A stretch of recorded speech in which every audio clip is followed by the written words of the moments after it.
Hello everyone, कैसे हैं आप लोग। आप लोग का स्वागत है इस यूट्यूब चैनल में। आप लोगों के लिए क्लास 10 हिस्ट्री चैप्टर नंबर 7 व्यापार और भूमंडलीकरण इस टॉपिक से ऑब्जेक्टिव का प्रश्न लेकर आया हूं। आप लोग इस चैनल से जुड़े रहिए और देखिए किसका कौन आंसर होगा, किसका क्या जवाब होगा और आप लोग हमारे सहायता करेंगे। पहला प्रश्न है, गिरमिटिया किसे कहा जाता है। ऑप्शन नंबर ए अनुबंधित मजदूर को, बी रोगियों को, सी छिपकली को, डी अंग्रेजों को। तो गिरमिटिया अनुबंधित मजदूर को कहा जाता है। ऑप्शन नंबर ए हो जाएगा। अगला प्रश्न है, भूमंडलीकरण की शुरुआत किस दशक में हुआ। यह प्रश्न एग्जाम में आता है, अक्सर आता है प्रश्न एग्जाम में कि भूमंडलीकरण की शुरुआत किस दशक में हुआ। ऑप्शन नंबर ए है 1990 के दशक में, 1970 के दशक में, 1960 के दशक में, 1980 के दशक में। तो इसका सही जवाब क्या होगा आप लोग बताइएगा।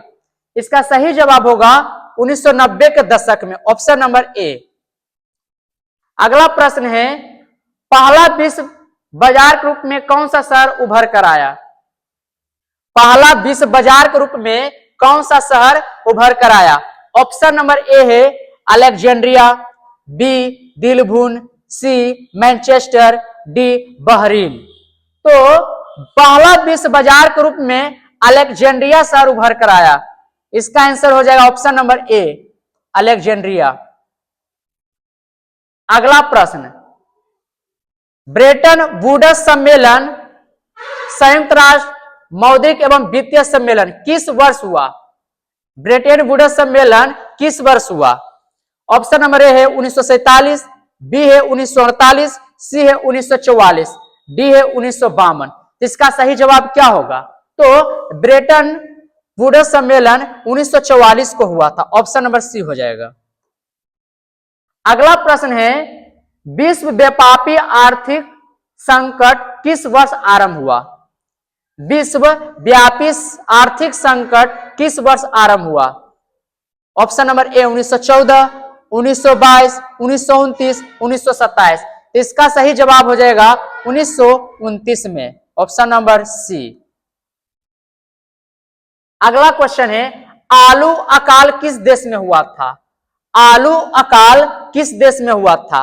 Option number A England, B Ireland, C Spain, D America. तो आलू अकाल किस देश में हुआ था। आलू अकाल आयरलैंड देश में हुआ था। ऑप्शन नंबर बी हो जाएगा।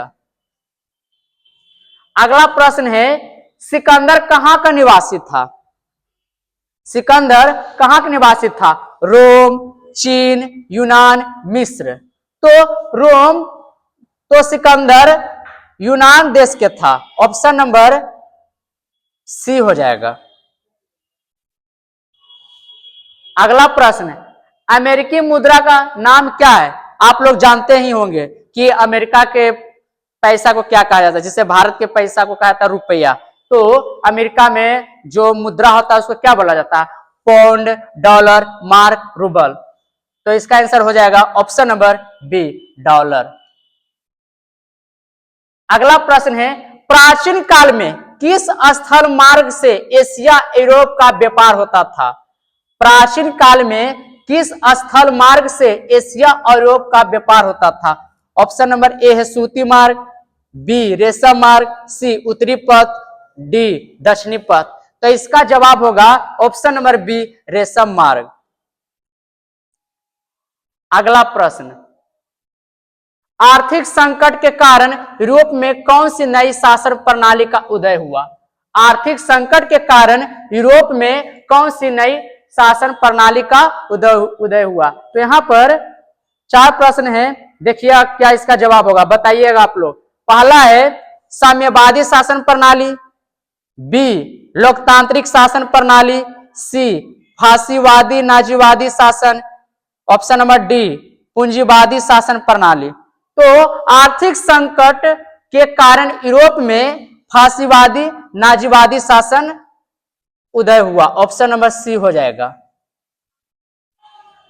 अगला है, कॉर्न लॉ किस देश में पारित किया गया था। कॉर्न लॉ किस देश में पारित किया गया था? ऑप्शन नंबर ए है फ्रांस, ऑप्शन नंबर बी है जर्मनी, ऑप्शन नंबर सी है रूस, ऑप्शन नंबर है डी यूनाइटेड किंगडम यानी कि ब्रिटेन। तो इसका सही जवाब हो जाएगा option number D United kingdom.